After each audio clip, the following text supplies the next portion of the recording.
अस्सलाम वालेकुम गाइस, उम्मीद करती हूँ आप सब ठीक होंगे। आज मैं आपके साथ अंडे कोफ्ते की रेसिपी शेयर करूँगी जो कि बहुत ही नायाब होते हैं। चलें आए। इधर मैंने हाफ कप ऑयल लिया और इसमें मैंने ऑनियन का पेस्ट डाल दिया और इसको अच्छे तरीके से मिक्स कर लिया है ताकि ये ब्राउन हो जाए। अब इधर ब्राउन हो गया है, फिर इसके अंदर मैंने लहसुन अदरक का पेस्ट डाला है और उसको अच्छे से मिक्स कर लिया है। फिर इसमें आप टमाटर का पेस्ट डाल दें और फिर जब टमाटर अच्छे से मिक्स हो जाए फिर मैंने इधर 2 टेबल स्पून नमक डाला था और 2 टेबल स्पून मैंने इसमें लाल मिर्च डाली थी और 2 टेबल स्पून मैंने इसमें धनिया पाउडर और हल्दी डाली थी।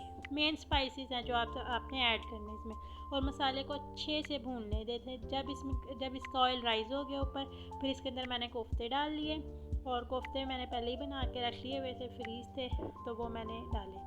और फिर इसके अंदर दही डाल लें आप, ब्लेंड उसको करके फेंट के, दही आपने फेंट के डालनी है ताकि उसके अंदर वो फट ना जाए। और इसको अच्छे से मिक्स कर लें। ध्यान रखिएगा कि कहीं कोफ्ते टूट ना जाए क्योंकि ये फ्राई नहीं हुए हुए ना, इसलिए। तो आप इसको अच्छे से मिक्स कर लें।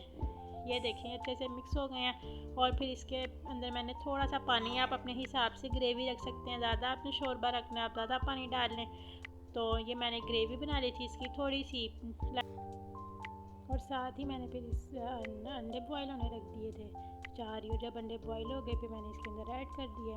फिर इसको अच्छे तरीके से मिक्स करें और इसको धनिया के साथ गार्निश कर लें। ये माशाल्लाह सालन का कलर बहुत अच्छा था और आप इसको रोटी के साथ सर्व करें। अगर आपको वीडियो अच्छी लगी हुई तो please like share and subscribe my channel.